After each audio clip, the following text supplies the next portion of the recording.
Tuition है। आज हम बात करेंगे दूर की सूझ रखने वाले व्यक्ति की, जो दूर की सोच रखता था और उसकी दूर की सोच क्या रंग लाई, ये जानेंगे हम इस कहानी में। किसी गांव में एक भला और सच्चा आदमी रहता था।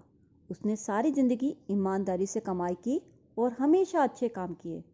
उसके 4 बेटे थे, घर की खेती थी, कुछ गायें भैंसें भी थी और परिवार के सब लोग खुशी से एक साथ रहते थे। जब वो आदमी बूढ़ा हो गया, तब उसके बेटों ने बोला कि पिताजी, अब हम सारा काम खुद संभाल लेंगे और आप घर पे बैठे आराम कीजिए और ईश्वर का जाप कीजिए। बूढ़े दादा के दिल में अब कोई भी इच्छा नहीं थी। उसने जो करना था वो कर चुका था। उसने बेटों की बात मान ली और सारा कामकाज अपने बेटों को सौंपकर खुद बेफिक्र हो गया। पूरे गांव वाले सब उसका बहुत आदर सम्मान करते थे और सब उसे प्यार से दादाजी कहते थे। धीरे धीरे काफी दिन बीत गए। आम का मौसम आ गया था। तभी दादाजी ने जहां कहीं भी आम की गुठलियां देखी, उन्हें इकट्ठा करना शुरू कर दिया और गांव के बाहर जाकर जमीन में गाड़ दी। उसके बेटों ने ये सब कुछ देखा और उन्हें ये बात बहुत अजीब भी लगी। उन्होंने सोचा, क्या हो गया है पिताजी को? कहीं ये बुढ़ापे में सठिया तो नहीं गए? ये कर क्या रहे हैं?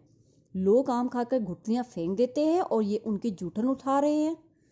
शायद उन्हें अपने आप कुछ समझ आ जाए, इसलिए वो चुप रहे। उन्होंने अपने पिताजी से कुछ नहीं कहा। जब उन्होंने देखा कि उनके पिताजी लगातार ये काम करते जा रहे हैं, तो उन्हें बहुत बुरा लगा। गांव वाले दादाजी को देख देख कर हंसते और बोलते, बूढ़े की अकल सठिया गई है। भला ये भी कोई काम है? गली गली घूमते फिरो और कूड़ा इकट्ठा करते रहो।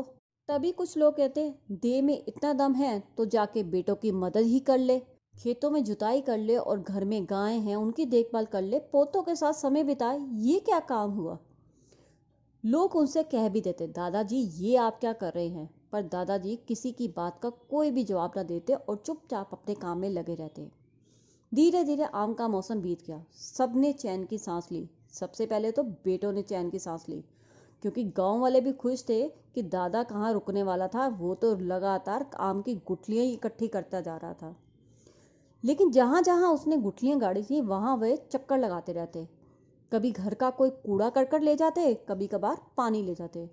लोगों ने समझ लिया कि दादा सचमुच पागल हो गया है, ये कुछ अजीब से काम कर रहा है। आम का अगला मौसम आ गया। दादाजी ने ये सिलसिला फिर से शुरू कर दिया। बेटों का तो अब गुस्सा आपे से बाहर हो गया। गांव वालों ने भी दादा का खूब मजाक उड़ाया, लेकिन दादाजी के कान में कोई भी जू नहीं रेंगी, यानी उनको किसी की बात का कोई भी असर नहीं हुआ। उस मौसम में उन्होंने सैकड़ों गुठलियां बटोरी और गांव के चारों ओर गाड़ दी। मौसम बीतते बीतते अचानक दादा बीमार पड़ गए और 2-3 दिन की बीमारी के बाद ही वो चल बसे। दादा के मरने के कुछ सालों बाद लोगों ने देखा कि वे उनकी भलाई के लिए ही काम कर रहे थे, जिसे वो सोच भी नहीं सकते थे। गांव के चारों ओर आम के ही बाग थे, जिसे उन्होंने दादा के पागलपन और सन समझा था, वे वास्तव में दूर की सूझ थी। आम के मौसम में जब पेड़ों पर फल लगते, तब गांव वालों को दादाजी की याद आती। इसलिए कहते हैं, दूर की सोच रखना भी सबके बस की बात नहीं है। जैसे दादाजी की थी, उन्होंने गांव के लिए, गांव के बच्चों के लिए जितने भी आम उगाए थे, वो सब उन आमों का आनंद उठाते। इसलिए कहते हैं कि कुछ भी करने से पहले उसके नतीजे तक सोच लो, फिर वो काम करो।